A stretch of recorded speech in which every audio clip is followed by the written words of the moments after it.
Hi everyone, welcome back to a new video of How Logical. Today in this video, I'm going to show you how you can check your transaction on Trust Wallet.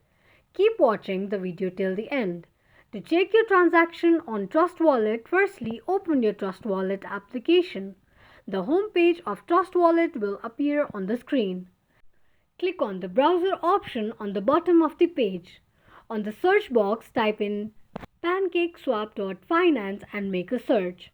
The search results will be displayed on the screen. Click on the wallet icon on the top right side of the screen.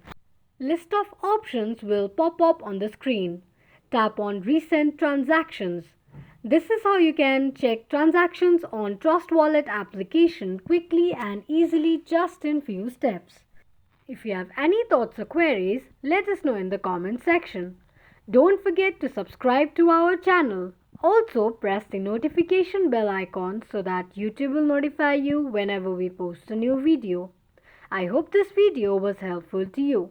Thank you so much for watching.